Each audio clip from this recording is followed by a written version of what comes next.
A aula de hoje será sobre ligação química, mais especificamente ligação iônica. Então, o que seria ligação química? É a mais forte força que age entre os átomos, é por meio dela que os átomos se unem e os átomos adquirem maior estabilidade. Então, é através da ligação química que ocorre a união dos átomos para que ocorra uma maior estabilidade. Temos três tipos de ligações, que é a ligação iônica, a ligação covalente e a ligação metálica. Antes de começar os tipos de ligações, vamos ver aqui sobre a regra do octeto. O que diz essa regra?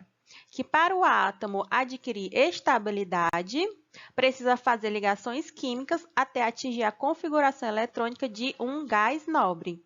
Então, aqui está a configuração eletrônica dos gases nobres. Observe que todos eles têm 8 elétrons na camada de valência, com exceção do hélio, que tem 2 elétrons. Então, por que a gente tem que fazer ligações até chegar a uma configuração de um gás nobre? Porque eles são considerados estáveis na forma isolada, pois têm energia muito baixas, têm altas energias de ionização, baixa afinidade eletrônica e o nível externo completamente preenchido, como que foi o que eu mostrei aqui. E um átomo adquire estabilidade quando possui 8 elétrons na camada eletrônica mais externa, que são esses aqui, ou 2 elétrons quando possui apenas a camada K, que é o exemplo do hélio. Então, para retirar, um elétron do hélio, por exemplo, é muito difícil, então eles já são bem estáveis. Existem exceções, que têm compostos formados de xenônio. Então, vamos primeiro estudar aqui nesta aula a ligação iônica. Então, a ligação iônica é consequência da atração eletrostática entre íons de cargas opostas, que no caso vai ser um cátion e um ânion. Então, temos um átomo com baixa eletronegatividade mais um átomo com alta eletronegatividade. O de baixa vai formar um cátion, que é o íon positivo, e o átomo de alta eletronegatividade vai formar o ânion. Lembrem que eletronegatividade é o que? A capacidade de chamar os elétrons para si. Por isso, que vai formar um ânion. Juntando os dois, vai ocorrer a atração eletrostática entre cátions e ânions, que é o positivo com o negativo, e vai formar a substância iônica ou composto iônico. Os metais são os elementos que possuem a baixa eletronegatividade ou alta eletropositividade e, consequentemente, a tendência a formar os cátions. E os ametais, ao contrário, são os elementos que possuem como característica principal a alta eletronegatividade e a consequente tendência a formar ânions, tá? Então, os elementos com baixa eletronegatividade vão ser os metais e com alta eletronegatividade serão os ametais. Então, vamos considerar a reação entre o sódio e o cloro, que produz o cloreto de sódio. Eletronicamente, essa reação é explicada esquematicamente do seguinte modo. Aqui, antes de acontecer a reação, temos o sódio isolado e o cloro isolado. O sódio vai ter um elétron na sua última camada, só tem um elétron. E o cloro vai ter na sua última camada 7 elétrons, ok? Após a reação, o que vai acontecer? Eles têm que adquirir a estabilidade ficando com 8 elétrons na camada de valência, que é a regra do octeto. Então, para o sódio, para ele ficar com 8 elétrons na camada de valência, é mais fácil que ele perca esse elétron aqui, ó. Vai perder esse elétron e a outra camada aqui que tem 8 elétrons vai ficar sendo a última camada. Então, por isso que é sódio mais um cátion, porque perdeu um elétron. tá? Então, ela ficou com 8 elétrons na sua última camada. Ó, ele vai e transfere para o cloro. Por quê? Porque o cloro tem 7 elétrons. Com mais um, fica 8. Então, vai ficar com 8 elétrons na camada de valência. Então, também completou o seu octeto. Então, considerando que essa explicação envolve apenas elétrons da última camada, que são os elétrons de valência, é comum simplificar a representação anterior da seguinte forma. Então, ó, esse X e essas bolinhas representam os elétrons. Tá? Então, o sódio tinha um elétron na camada de valência e o cloro tinha 7 elétrons. Então, ele perdeu esse elétron, ficou positivo, cloro ganhou mais um, fica negativo. Então, aqui está o cátion e aqui o ânion. Como eu falei, ó, os sinais, que essa bolinha e o X, estão representando exatamente os elétrons da camada mais externa. Essa representação é chamada de notação de Lewis.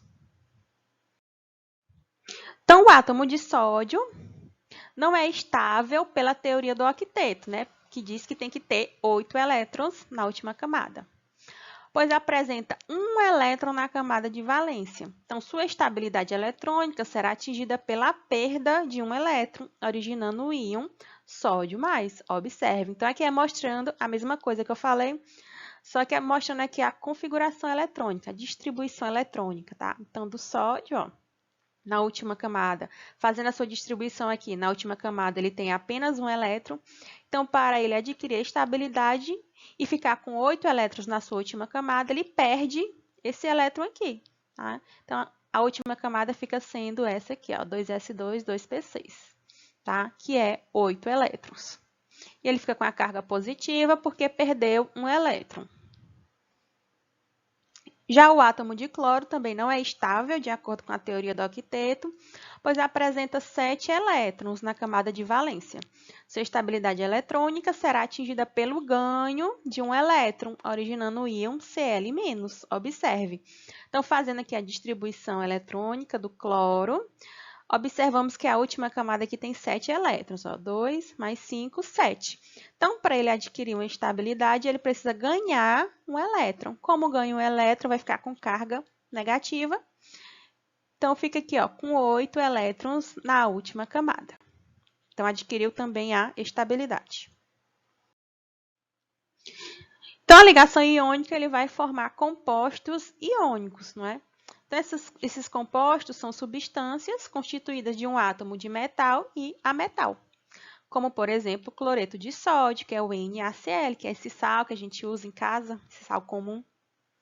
Então, por exemplo, são denominadas substâncias iônicas ou compostos iônicos. Aqui está mostrando as representações espaciais de um composto iônico, que é o NaCl. Então, essa arrumação geométrica é chamada de grade, rede ou retículo cristalino e trata-se de um retículo iônico de forma cúbica.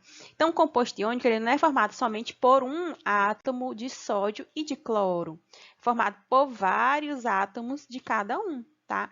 Que formam essa forma aqui cristalina, tá? Quando a gente pega um sal grosso, por exemplo, a gente pode observar essa forma, esses cristais de sal.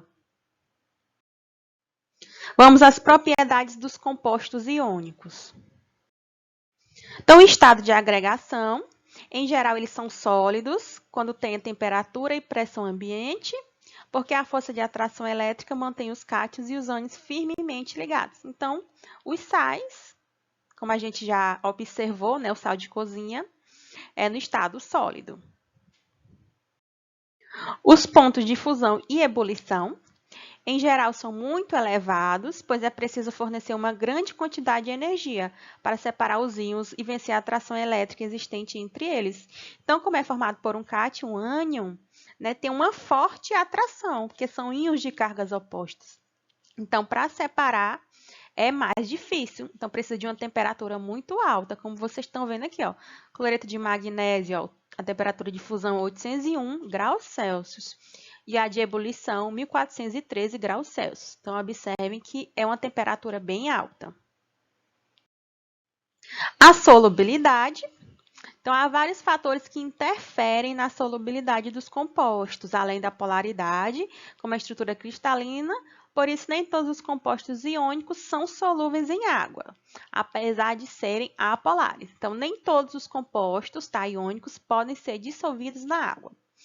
Existem tabelas de solubilidade que podemos consultar se necessário. Então, existe a tabela de solubilidade que a gente pode ver quais os sais que são solúveis, que são pouco solúveis ou que são insolúveis em água, tá bom? Tem essa figurinha aqui, ó. Cloreto, eu simplesmente amo ficar abraçado com você. Sódio. Ah, não, aquelas são as águas. O quê? O quê? Eu nunca te esquecerei. Então, ó, o cloreto de sódio, ele é dissolvido pela água. Então, ele é um sal que ele se dissolve na água. Mas nem todos são assim. Temos a dureza, que é o que? A resistência ao risco. Em geral, possuem elevada dureza, ou seja, grande resistência a serem riscados por outros materiais. Temos também a tenacidade, que é a resistência ao impacto. Tá? Os compostos iônicos apresentam baixa tenacidade, pois quando sofrem pressão, os íons de um mesmo sinal se aproximam e se repelem, fragmentando esse cristal.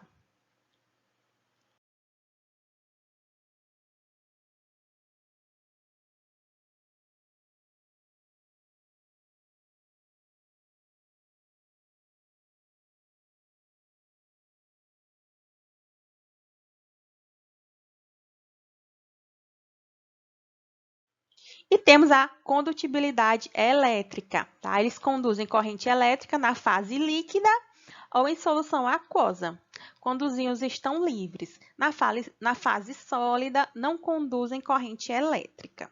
Tá? Vou mostrar aqui esse vídeo para vocês. O experimento de hoje é condutividade elétrica. Para que haja condução de corrente elétrica, é necessária a presença de elétrons livres, ou seja, com mobilidade. Os componentes iônicos não conduzem corrente na fase sólida porque os elétrons estão firmemente ligados uns aos outros, mas conduzem na fase líquida ou em solução aquosa porque os íons adquirem mobilidade. Além disso, é necessário que o circuito esteja fechado e ligado a uma geração de corrente elétrica. No nosso experimento, a bateria faz esse papel. Para o circuito funcionar, basta juntar os dois eletrodos e observar se a luz acende. Se acender, é sinal de que há condução de eletricidade. Caso contrário, não acenderia. Agora vamos testar a possibilidade de alguns materiais conduzirem eletricidade. Vamos começar com a água e ver o que acontece. A lâmpada não acendeu. Isso indica que a água não é um bom condutor de eletricidade. E o ácido forte? É ou não um bom condutor? Lâmpada acesa? Sinal de bom condutor elétrico. Será que o ácido fraco também conduz eletricidade? Vamos ver.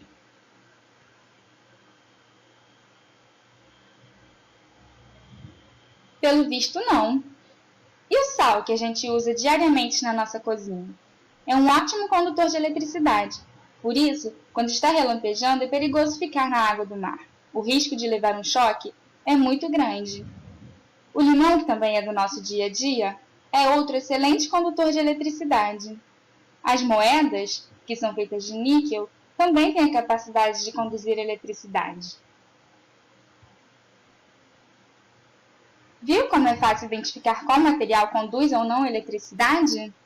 Agora que você já viu um pouco sobre isso, reflita com seus colegas de turma sobre o tema. Procure saber por que esses materiais têm a capacidade de conduzir eletricidade, por que uns conduzem mais que outros, e divirta-se com essa matéria super interessante da química. Por hoje é só, espero que tenham gostado e aprendido. Até o próximo experimento!